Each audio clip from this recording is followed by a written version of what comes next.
ओम शांति। 28/10/2023 के ईश्वरीय महावाक्य हैं।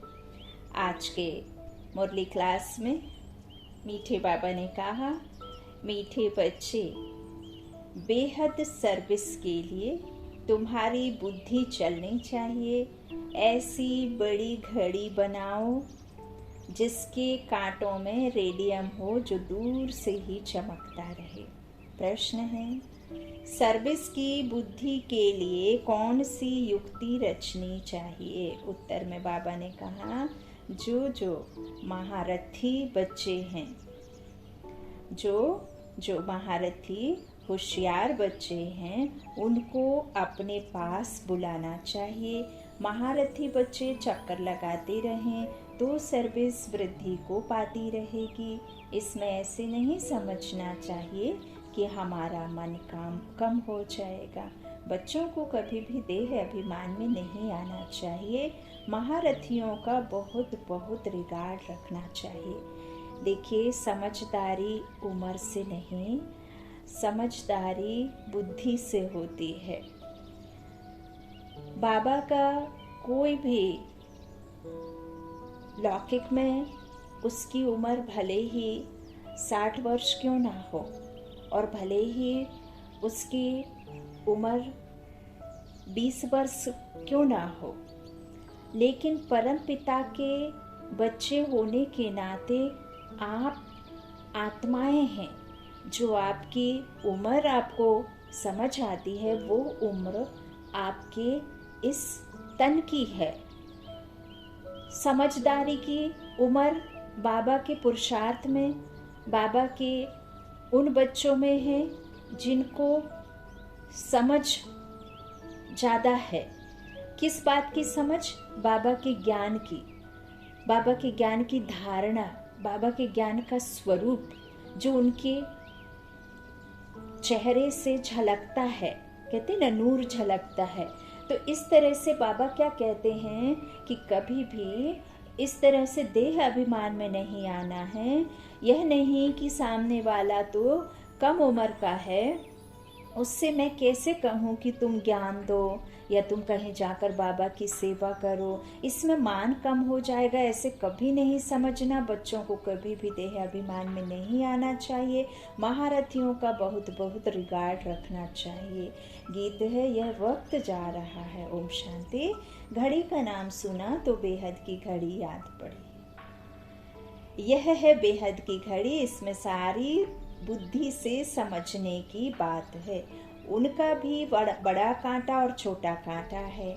सेकंड का बड़ा कांटा चलता रहता है। सेकंड का जो पूरे टाइम फिरता रहता है, वो कैसा होता है? टाइम जो दिखाता है और जो मिनट दिखाता है और जो सेकंड दिखाता है ना। तो घंटा, मिनट और सेकंड का जो कांटा रहता है वो सबसे बड़ा, उससे फिर थोड़ा मिनट वाला, फिर उससे छोटा कौन सा? घंटे वाला। तो बाबा क्या कह रहे हैं कि बेहद की घड़ी, इसमें सारी बुद्धि से समझने की बात है। उनका भी कांटा और छोटा कांटा है ना, बड़ा और छोटा कांटा। तो सेकंड का बड़ा कांटा चलता रहता है। अब रात के 12 बजे, यानी बाबा क्या कह रहे हैं, रात के 12 बजे हैं, यानी रात पूरी हो फिर दिन शुरू होना है कि नहीं? जैसे ही रात का 12 बजता है तो आपका क्या शुरू हो जाता है? AM, है ना। उसके बाद जो भी सेकंड शुरू हो जाते हैं, उसके बाद में PM के बाद AM लिखना शुरू हो जाता है। तो रात होने के बाद में सुबह की शुरुआत होती है ना। तो बाबा कहते हैं ऐसे ही ये बेहद की घड़ी में भी अब रात के 12, मतलब पूरी दुख की रात खत्म होकर अब दिन शुरू होने वाला है। ये संगम युग है। एक तरफ स्थापना, एक तरफ विनाश, दोनों साथ साथ चल रहे हैं। विनाश आप इन आँखों से देख पा रहे हैं। स्थापना गुप्त रीति है। परमात्मा खुद गुप्त आया है। आप खुद आत्माएं गुप्त हो, और गुप्त ही यह बाबा हमको सेवा भी दे रहे हैं। तो आपकी क्या है? प्रकृति की रचना कैसे होगी? आपकी संकल्पों से सृष्टि बनती है ना, बाबा कहते हैं। तो ये संकल्पों की शक्ति से जब आप अपने आप को पवित्र, प्योर बना लेते हैं, जब आपकी आत्मा प्योरिटी में चली जाती है, और बाबा विनाश के द्वारा जब इस दुनिया को प्योर कर देते हैं, तमो प्रधान दुनिया को सतो प्रधान बना देते हैं, तो फिर क्या होगा, दिन ही होगा ना। तो बाबा क्या कहते हैं, यह बेहद की घड़ी कितनी बड़ी होनी चाहिए, इसमें कांटे जो बनाए जाएं उसमें रेडियम भी देना चाहिए जो दूर से चमकता रहे। घड़ी तो अपने आप समझाती है, कोई भी नया आए तो घड़ी आकर देखें। बुद्धि भी कहती है बरोबर, कांटा अंत में आकर पहुंचा है। कोई भी समझ सकता है कि विनाश जरूर होना चाहिए। फिर है सतयुग की आदि। सतयुग में बहुत थोड़ी आत्माएं होती हैं, तो इतनी सब आत्माएं जरूर वापस जाती होंगी। चित्रों पर समझाना है बहुत सहज। ऐसी घड़ी कोई बनाए तो बहुत खरीद करके भी घर में रखें। इन पर समझाना है। यह कलयुगी भ्रष्टाचारी दुनिया है, अनेक धर्म भी हैं, विनाश भी सामने खड़ा है, नेचुरल कैलेमिटीज भी होनी है। अब इन लक्ष्मी नारायण आदि को भी सतयुग की बादशाही कैसे मिली, जरूर बाप द्वारा मिली होगी। पतित पावन आते ही हैं। पतित दुनिया में संगम पर, पावन दुनिया में तो बाप को आना नहीं है। यह गोले पर समझाने के लिए बड़ी फर्स्ट क्लास बात है, बाबा कहते हैं।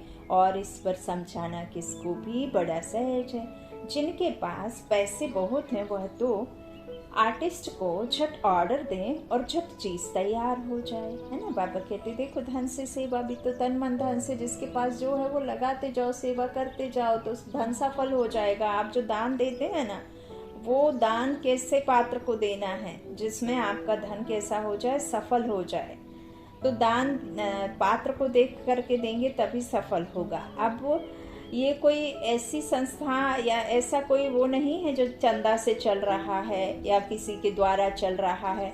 वो तो जिसको परमात्मा की पहचान मिल गई, जिसको भगवान मिल गया, उसके लिए हीरे मोती धन दौलत स्थूल धन ये कुछ भी मायने नहीं रखते। कहते ना, आपके पास में दुनिया का कुछ भी ना हो लेकिन दुनिया वाला साथी बनकर खड़ा हो तो आपके लिए हर एक बात और हर एक चीज, हर एक वस्तु, सब कुछ उसके आगे, शक्तियों के आगे छोटी है ना। तो उस परमात्मा के सामने, उस भाग्य विधाता के सामने, उस वरदाता के सामने जो आपको ऐसी दुनिया का मालिक बनाने का पूरा पक्का विश्वास देता है, पूरा पक्का वादा करता है, तो फिर भला ये सब क्या है, बाबा कहते हैं, है ना। तो इतना सब बाबा कहते हैं, यदि आपके पास में धन है तो उसे सफल कर लो, है ना। तो यहाँ बाबा मांगते नहीं हैं, स्वतः ही आता है। बाकी जो भाई बहन है, बाबा के समर्पित बच्चे, वो के कहते हैं इतना सारा मधुबन आदि बना है तो दादियाँ इकट्ठा करती थी, पूरे जो भी ब्रह्म कुमार कुमारी थे वो सब 1 रुपया हर रोज का निकालते थे। ऐसे करके कितने बड़े बड़े हॉस्पिटल और ये इतने बड़े बड़े बिल्डिंग खड़े हुए हैं। और फिर जिनको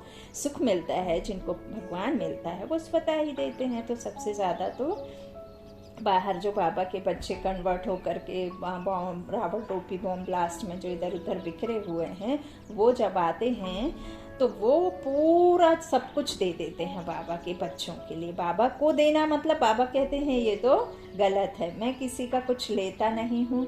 मुझे ना तो घर चाहिए, ना मकान, ना धन, ना पैसा, कुछ भी नहीं चाहिए। मैं अभोक्ता हूँ, निराकार हूँ। मुझे सिर्फ और सिर्फ क्या चाहिए, छोटा सा एक बिंदु के रूप में जगह, जो भी मैं प्रकृति के तन में, इस ब्रह्मा तन में प्रकृति में आकर के बैठता हूँ। वो भी कुछ एक समय रहता हूँ, चले जाता हूँ, फिर आता हूँ, चला जाता हूँ। जब ज्ञान पूरा हो जाता है तो फिर चला ही जाता हूँ। लेकिन अभी संगम ऊपर अभी भी हूँ। मैं ऊपर से ट्रांस में जाने वाले भोग लेकर के दीदियों दादियों के द्वारा फिर मैं सेवा अभी भी तुमको देता हूँ कि कैसे आगे बढ़ना है। बाकी ज्ञान तो मेरा पूरा हो गया जब ब्रह्मा थे तभी, है ना। और बाकी बचा था तो दादी के में आते थे, तो ऐसे अब वो खत्म। तो बाबा कह रहे हैं इस तरह से मैं थोड़े ना मांगता हूँ, लेकिन यदि आपके पास में धन है तो आप झट से कोई ऐसे आर्टिस्ट से ऐसे ऑर्डर दे करके ऐसी चीजें बनवाएं, तैयार हो जाएं। गवर्नमेंट का काम तो इतने में हो जाता। यहाँ तो मुश्किल कोई काम करते हैं, कोई अच्छा आर्टिस्ट चित्र बनाता है तो वह शोभता भी है। आजकल आर्ट का मान बहुत है। डांस का आर्ट कितना दिखाते हैं, समझते हैं पहले ऐसे डांस होते थे, परंतु ऐसे कोई है नहीं। तो यह बेहद की घड़ी फुट से बनानी चाहिए, जो अच्छी रीति मनुष्य समझ जाए। कलर भी ऐसा अच्छा हो जो चमकता रहे। आज बाबा ने मुरली में नई बात डाली है, पतित पावन कोई मनुष्य तो हो नहीं सकता। हाँ, पतित पावन बनाने वाला तो वही पावन सुप्रीम गॉड जो है ना, एवर प्योर रहने वाला ही बनाएगा। जो अनप्योर होएगा जन्म मरण में आके, है ना, वो थोड़े ना बनाएगा। तो कोई भी मनुष्य में ये ताकत नहीं है। जब देवी देवताओं में नहीं है तो मनुष्य में तो आप सोच ही नहीं सकते। तो बाबा कहते मनुष्य पतित है ना, तब तो गाते हैं पावन दुनिया भी स्वर्ग है। अब बाबा ने कल के मुरली में क्या कहा, लोग कहते हैं बैकुंठ, है ना। अब बैकुंठ क्या दिखा दिया बाबा ने हमें, बैकुंठ का यथार्थ राज बताया कि बैकुंठ असल में क्या है। और यहाँ आपको क्या देखने मिलता है, एक तो कोई जो डेड बॉडी हुई है ना, डेड बॉडी जिसे हम कहते हैं, देहांत, देह का अंत हुआ और बोला कि वो स्वर्ग सिधार गया। फिर मंदिरों में किसी किसी मंदिर में, जैसे बालाजी के मंदिर में बनाया है, एक बैकुंठ द्वार बना दिया है। उसमें कुछ एक साल में कुछ एक मुहूर्त रख दिया है, जो हमारा हद का कैलेंडर है, और उस हद के कैलेंडर के हिसाब से एक मुहूर्त रख दिया है। वो मुहूर्त में ही कुछ एक समय के लिए वो द्वार खुलता है।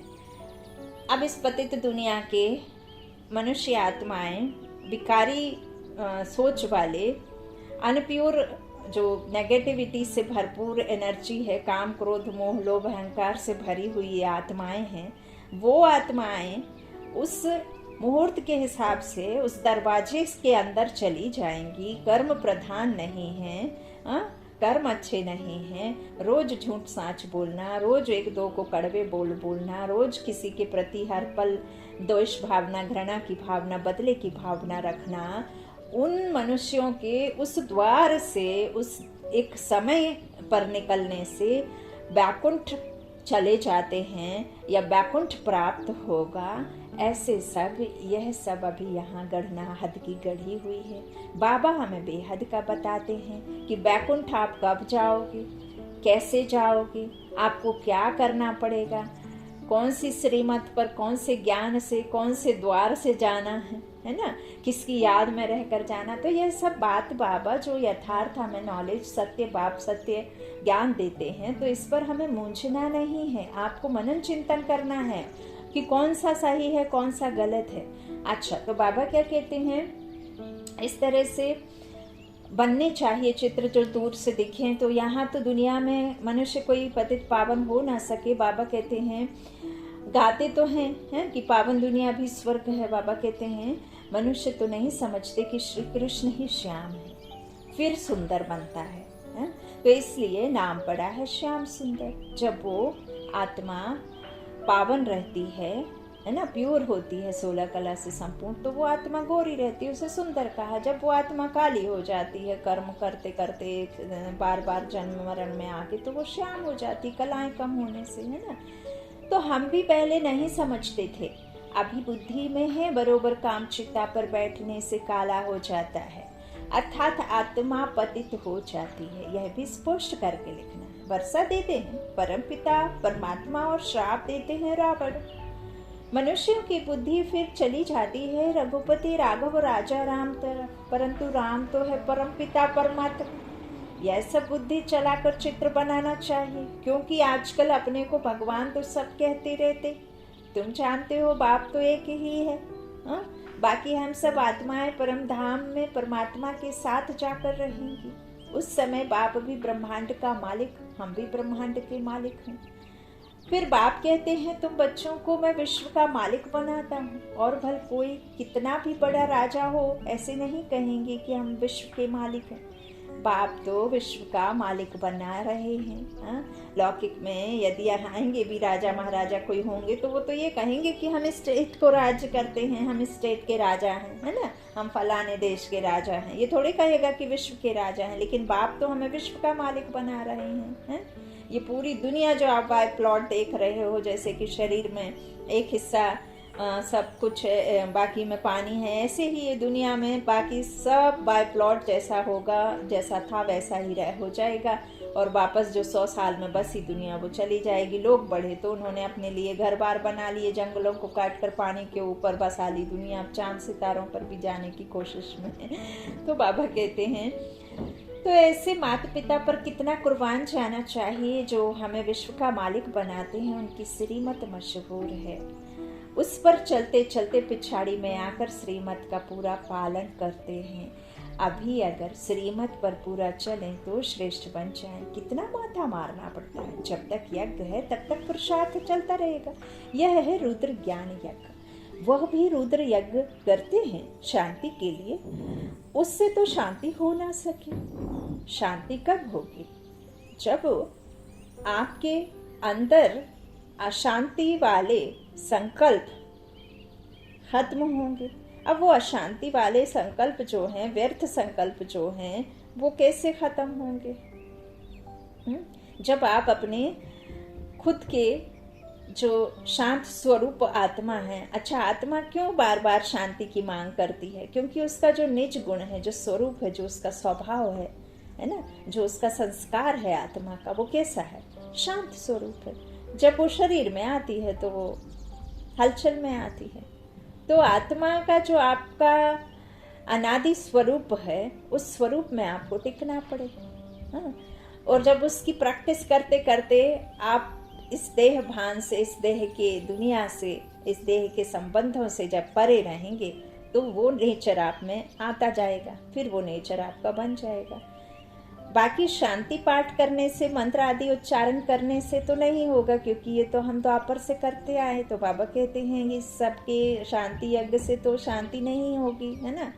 तो बाप का तो एक ही यज्ञ है जिसमें सारी सामग्री स्वाहा हो जाती है और सेकंड में जीवन मुक्ति मिलती रहती है। तो वह कितने यज्ञ रचते हैं, फायदा कोई नहीं। तुम बच्चे हो नॉन वायलेंस, पवित्रता, बिगर कोई स्वर्ग में जा ना सके। बाबा कहते हैं यह है पिछाड़ी का समय, पतित दुनिया, भ्रष्टाचारी रावण की दुनिया, 100% अपवित्रता, अशांति, दुखी, रोगी, हाँ तभी तो भोगी है ना। तो यह सब लिखना पड़े और फिर स्वर्ग में है शिष्टाचारी, 100% पवित्रता, सुख, शांति, निरोगी। यही तो आशीर्वाद देते आए, लेकिन फला कभी किसी को नहीं, क्योंकि सच्चा आशीर्वाद देने वाला तो तब आता ही नहीं। सच्चा आशीर्वाद, सच्चा जो ज्ञानी है, जो सच्चा वर देता है हमें वर्षा, तो वो सुख, शांति, पवित्रता का सागर जो है वही आए तब तो मिले। तो वह है रावण का श्राप, जो आपको क्या बनाता है? भ्रष्टाचारी, 100% अपवित्र, अशांत, दुखी बनाता है। तो बाबा कहते हैं वह रावण श्राप देता है। यह है श्री बाबा का वर्षा, पूरी लिखत होनी चाहिए। भारत फलाने समय से फलाने समय तक शिष्टाचारी था, फिर फलाने समय से भ्रष्टाचारी बना है। लिखत ऐसी हो जो देखने से समझ जाए, समझाने से भी बुद्धि में नशा चढ़ेगा। इस धंधे में ही रहने से फिर प्रैक्टिस हो जाएगी। बाबा कहते यह सर्विस 8 घंटा करते हैं तो यह भी 8 घंटा करनी चाहिए। सेंटर पर बच्चियां जो हैं उनमें भी नंबरवार हैं। कोई को तो सर्विस का बहुत शौक है, जहाँ तहाँ भागते रहते हैं। कोई तो एक ही जगह पर आराम से बैठ जाते हैं। उनको ऑलराउंडर नहीं कहेंगे। महारथियों को तो कुछ समझते नहीं हैं, तो सर्विस भी ढीली पड़ जाती है। बहुतों को अपना अहंकार बहुत रहता है, हमारा मान हो, दूसरा कोई आएगा तो हमारा मान कम हो जाएगा। अच्छा, नाम नहीं लेंगे क्योंकि बाबा के बच्चों को तो बाबा खुद ही मुरली के द्वारा देते हैं, बताते हैं कि बच्चे यह गलत है। लेकिन बहुत सारे सेंटर्स ऐसे हैं जहाँ एक बार एक सेंटर में मैं गई, तो चूँकि मैं ऐसे कोई समर्पित तो नहीं हूँ, परिवार से हूँ, तो बाबा ने निमित्त चुना। वाईफाई बाबा ने हमें ज्ञान दिया और वाईफाई ही बाबा ने हमारी सेवा ली। और मुझ निमित्त के द्वारा बाबा के बाय बच्चे जो भी जुड़े हुए हैं वो भी वाईफाई ही जुड़े हैं। फेस टू फेस मेरी कहीं भी सेवा अभी तक ऐसे कहीं हुई नहीं है। इक्का दुक्का मुरली ही पढ़ी है, कहीं ऐसे सेवा कभी जन जन तक, घर घर तक नहीं पहुंची है। तो अभी तक का मेरा सिर्फ और सिर्फ वाईफाई ही सेवा बाबा का है। और बाबा के बच्चों से भी, मेरा जो पिछड़े बच्चे हैं वो भी भाई बहन ऐसे ही वाईफाई मिले हैं, अभी किससे भी मीट नहीं हुए। तो एक बार हम सेंटर पर गए तो एक बहन को, जो वहाँ की समर्पित बहन है, तो मुझे एक सेवा का भाव आया। मुझे कुछ संकल्प लेकर के घर से ही मुरली सुनने निकली थी और मैं उस मुरली के सुनते सुनते भी यही संकल्प चला रही थी कि जो सेंटर की वरिष्ठ टीचर बहन हैं उनके पास तक मैं ये संदेश दूं कि मुझे कुछ सेवा के लिए कुछ पॉइंट्स आज बाबा के बच्चों को इस संगठन के तौर पर देना है, चूँकि सब इकट्ठे हैं। तो इस उद्देश्य से मैं कुछ कहना चाह रही थी, ताकि जो सेंटर में सिर्फ़ और सिर्फ मैंने हमेशा देखा है, कहीं भी आज के समय में नए एज के बच्चे किसी भी तरह की भक्ति या ज्ञान में या मंदिरों में या पूजा पाठ में इंटरेस्ट नहीं लेते हैं, क्योंकि बाबा के भाषा में तो ये पुरानी जनरेशन है, लेकिन हम आप उन्हें नई जनरेशन कहते हैं, जो कि बाबा गलत कहते हैं। बाबा कहते हैं ये नई जनरेशन नहीं, ये पुरानी जनरेशन है, पुराने संस्कार हैं, रावण की दुनिया के संस्कार हैं।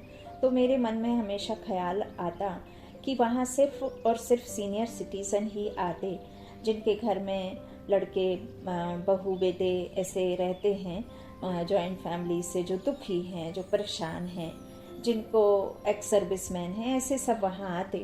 तो मेरा मन चला कि मैं थोड़ा इनको बोलूं कि नहीं, अभी की जो न्यू जनरेशन है वही भविष्य का निर्माण करते हैं और उन्हें ही सबसे ज़्यादा ज्ञान की आवश्यकता है, सबसे ज़्यादा उनको ही जगाना है, क्योंकि सबसे अधिक जो कहना चाहिए नींद में सोए हुए हैं, कुंभकर्ण की नींद में, तो वो तो आजकल के ही बच्चे सोए हुए हैं। तो ऐसा मेरा मन में संकल्प उठा, तो मैंने उनको थोड़ा सा अपना एक परिचय दिया कि दीदी मैं जो हूँ कोरोना के टाइम, कोविड के टाइम से मुरली घर पे पढ़ा करती थी, तो नेट व्यवस्था होने के कारण मैं मन में संकल्प जागा, बाबा को बाकायदा चिट्ठी लिखी, बाबा मुझे सेवा चाहिए, निस्वार्थ भाव निष्काम भाव से, बिना किसी स्वार्थ के, सिर्फ और सिर्फ मुझ ग्रस्त में रहने वाली बहनों के समान ही मैं उनको भी एक संदेश बाबा का देना चाहूँगी, बाबा का परिचय देना चाहती थी। इस कारण मैंने सर्विस शुरू की। खुद पढ़ती थी तो बैठ के वीडियो बनाने लगी, तो सुनने लगे, यूट्यूब चैनल पर डालने लगी।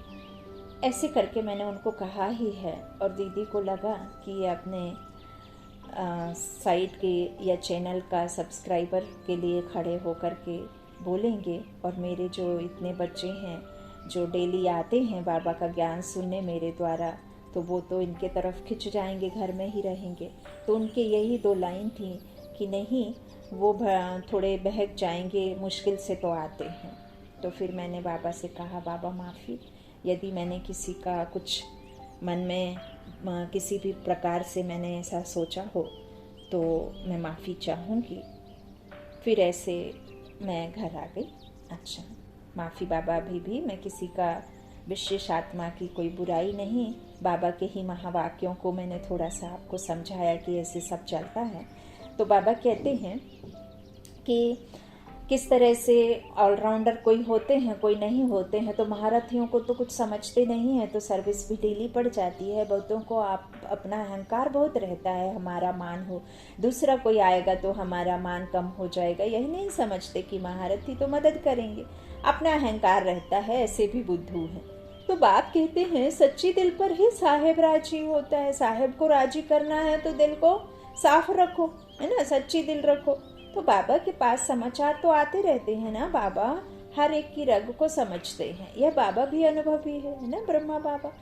तो यह गोले की समझानी बहुत अच्छी है, यह समझानी तुम्हारी निकलेगी तो तुम्हारी सर्विस बहुत अच्छी विहंग मार्ग की हो जाएगी। अभी तुम चींटी मार्ग की सर्विस से अपने ही देह अभिमान में रहते हैं, इसलिए बुद्धि चलती नहीं है। अभी यह है विहंग मार्ग की सर्विस। सर्विसेबल बच्चों का माथा चलता रहेगा, क्या क्या बनाना चाहिए चित्रों पर समझाना बहुत सहज है। बाबा कहते हैं अभी कलयुग है, सतयुग स्थापन होता है, बाप ही सबको वापस ले जाएंगे। शिव की बारात गाई हुई है, तो इस दुनिया से सबका ही बारात में जाना है, पीछे जाएंगे, चाहे साथ में जाएंगे जरूर। तो वहाँ है सुख, यहाँ है दुख, सब पतित हैं। पतित मनुष्य कोई को भी मुक्ति, जीवन मुक्ति दे नहीं सकते हैं। यह सब है भक्ति मार्ग की कारोबार सिखलाने वाले गुरु, सब हैं भक्ति मार्ग के, ज्ञान मार्ग का कोई गुरु नहीं है। है ही नहीं, हो ही नहीं सकता ना। तो यहाँ तो कुछ कितनी मेहनत करनी पड़ती, भारत को स्वर्ग बनाने में। जादूगरी का खेल है ना, इसलिए उनको जादूगर भी कहते हैं ना, रत्नाकर जादूगर कहते हैं ना। तो श्री कृष्ण को कभी जादूगर नहीं कहेंगे, श्री कृष्ण को भी श्याम से सुंदर बनाने वाला यह बाप है। हाँ, तो समझाने का बड़ा नशा चाहिए, बाहर में जाना चाहिए। गरीब ही अच्छा उठाते हैं, साहूकारों में उम्मीद कम रहती है। 100 गरीब तो 1-2 साहूकार, 5-7 साधारण निकलेंगे। अब बाबा ने देखो बताया है हिसाब कैसा है। तो ऐसे ही काम चलता है, धन की इतनी दरकार नहीं रहती। बाबा कहते हैं गवर्नमेंट ने देखो कितना बारूद बनाया है, दोनों समझते हैं विनाश हो जाएगा, हम विनाश को पाएंगे, तब मलुक शिकारी कौन बनेंगे। कहानी है ना, 2 बिल्ले लड़े, मक्खन बीच में बंदर को मिल गया। श्री कृष्ण के मुख में मक्खन दिखाते हैं, है यह स्वर्ग रूपी मक्खन, ऐसे कटोरे में लेकर खाने वाला मक्खन नहीं, या चोरी से करने वाला मक्खन नहीं।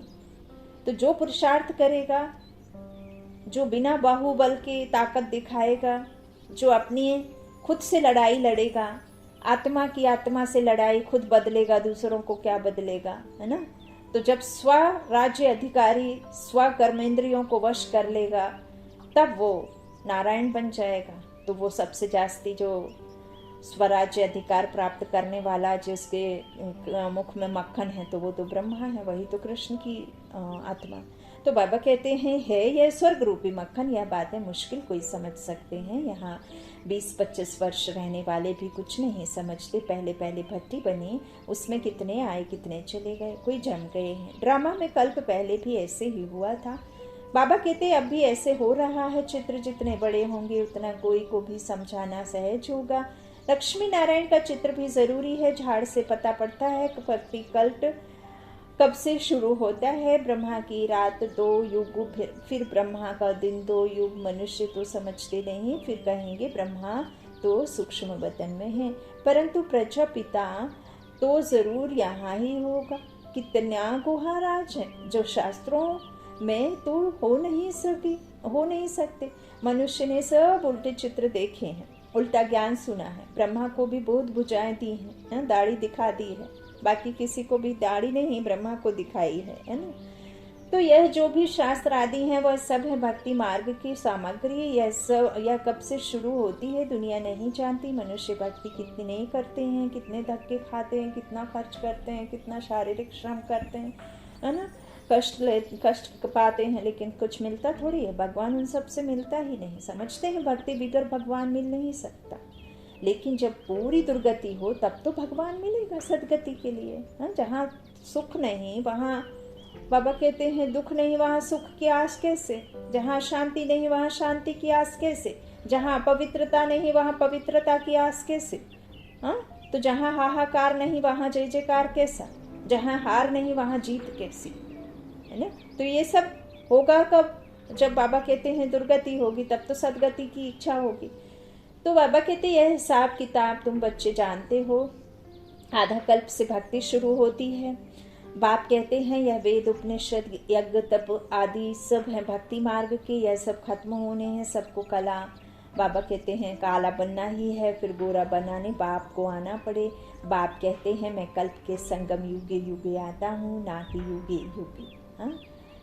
कल्प में एक बार, हर युग में आते हैं, लेकिन बाबा कहते हैं ऐसे नहीं कि चारों युगों में आता हूँ, है ना। तो इस तरह से समझना है महावाक्यों को। बाबा कहते हैं दिखाते हैं कच्छ अवतार, मत्स्य अवतार, परशुराम अवतार, ये अवतार वो अवतार, यह भगवान के अवतार हैं। फिर पत्थर में भगवान कैसे हो सकता है। मनुष्य कितने बेसमझ हो गए हैं, बाप ने आकर कितना समझदार बनाया है। महिमा भी करनी पड़े। परम पिता परमात्मा ज्ञान का सागर, पवित्रता का सागर श्री कृष्ण की यह महिमा हो नहीं सकती। श्री कृष्ण के भक्त फिर श्री कृष्ण के लिए कह देते हैं कि सर्वव्यापी है। कितना चिटक पड़ते हैं, उनसे निकाल कर फिर बाप का परिचय देते हैं। बाबा कहते हैं सर्वव्यापी कह देते हैं मुझे। तो इस तरह बाबा कहते हैं सब आत्माएं भाई भाई हैं, सब फादर थोड़े ही हो सकते हैं। तो फिर याद किसको किया जाता है? गॉडफादर को बच्चे याद करते हैं। समझाने वाला भी बेहद बुद्धि वाला चाहिए। बच्चों की बुद्धि हद में फंस पड़ती है, एक जगह ही बैठ जाते हैं। बिजनेसमैन जो होते हैं वो बड़ी बड़ी ब्रांचेस खोलते हैं, जितना जो सेंटर्स खोले वह मैनेजर अच्छा, फिर सेंटर पर भी मदार है। यह है अविनाशी ज्ञान रत्नों की दुकान। किसकी? ज्ञान सागर की। तो ज्ञान सागर ही ज्ञान रतन देगा। तो पॉइंट्स तो बहुत अच्छे हैं जो धारण कर समझानी है। सभा में चित्र रखे हों, जो सब देखें। घड़ी का चित्र, सृष्टि का चक्र बहुत अच्छा है। इस चक्र को जानने से चक्रवर्ती बनेंगे। स्वदर्शन चक्रधारी बनना है। घड़ी पर समझाना बहुत सहज है। कितने पुराने बच्चे लायक ही नहीं बनते, अपने को मियाँ मिट्ठू समझ बैठते हैं। फालतू खुश होते, सर्विस नहीं करेंगे तो कौन समझेंगे कि यह दानी है। दान भी अशरफियों का करना चाहिए या पाई पैसे का। यह चित्र अंधों के आगे आईना है। आईने में अपना मुख देखेंगे। प्यारे बंदर की शक्ल थी, अभी मंदिर की शक्ल बन रही है। मंदिर में रहने लायक बनने का पुरुषार्थ करना है। यह है पतित दुनिया, वह पावन दुनिया जो शिव बाबा स्थापन कर रहे हैं, ब्रह्मा के द्वारा करा रहे हैं। जो श्रीमत पर नहीं चलते उनकी बुद्धि में कभी धारणा हो नहीं सकती। बाप कहते हैं प्रतिदिन तुमको गुहा बताता हूँ तो जरूर ज्ञान की वृद्धि होगी। स्लोगन बाबा कहते हैं कि क्या दिया बाबा ने स्लोगन, किस तरह से हमें देते हैं ना, कि बाप कहते हैं प्रतिदिन तुमको गुहा बताता हूँ, लेकिन मिस कर देते हो मुरली, तो जरूर ज्ञान की वृद्धि होती जाएगी ना जब आप सुनेंगे, मनन चिंतन करेंगे। तो कोई प्रश्न उठाते हैं, 8 बादशाही कैसे चलेंगी? सतयुग में बाबा ने कहा ना 8 डिनाइस्टी चलेंगी, 8 प्रिंसेस, 8 जन्म बताया ना बाबा ने, है ना। 8, 12, 21, त्रेता में 12, फिर 21, है ना। तो बाबा के 8, 12 चलेंगे, तो 8 डिनाइस्टी चलेंगी। तो इस हिसाब से इतनी बादशाही होनी चाहिए। बाप कहते हैं तुम लोग इन बातों में क्यों पढ़ते हो? पहले बाप और उनके वर्षे को याद करो, वहाँ की जो रस्म रिवाज होगी वह चलेगी। बच्चे जिस रीति से पैदा होते होंगे उस रीति से होंगे। अरे उधर का क्या करना है? बाबा कहते हैं डिटेल पर मत जाओ, जो सार है उसको समझो। बाबा ही संसार है, बाबा ही सार है, बाबा ही बिंदु में सिंधु समाया है। खुद बिंदु हो, तुम्हारे बिंदु में ही सिंधु समाया है। बाप समान आप समान, ये निराकार बिंदु ही बनती है आत्मा। जो ज्ञान उसके पास है वो इसमें ही समाता है। तो बाबा कहते हैं जो जैसा होगा सो चलेगा, जो होगा हुआ था वही होगा। तो इस तरह से उसी रीति से होंगे। तुम क्यों इसमें जाते हो? विकार की बात मुख पर क्यों लाते हो? वहां जब विकार है ही नहीं तो क्यों कहते हो कि विकार के बिना कैसे होगा? तो यह चित्र किसको सौगात में देना बहुत अच्छा है। यह गॉड फादरली गिफ्ट है। ऐसी गॉड फादरली गिफ्ट कौन नहीं ले जाएंगे? क्रिश्चियन लोग और किसका लिटरेचर आदि नहीं लेते, उनको अपने धर्म का नशा रहता है। बाप तो कहते हैं देवता धर्म सबसे ऊंच है, तो वह समझते हैं कि हमको इन क्रिश्चियन से बहुत पैसे मिलते हैं, परंतु यह तो ज्ञान की बात है। जो ज्ञान उठाते हैं वही बाप से बरसा पाते हैं। अच्छा, मीठे मीठे सिके लेते बच्चों प्रति माता पिता बाप दादा का याद प्यार और गुड मॉर्निंग। रूहानी बात की रूहानी बच्चों को नमस्ते। हम रूहानी बच्चों की रूहानी माता पिता बाप दादा को याद प्यार और गुड मॉर्निंग। धारणा के लिए मुख्य सार है।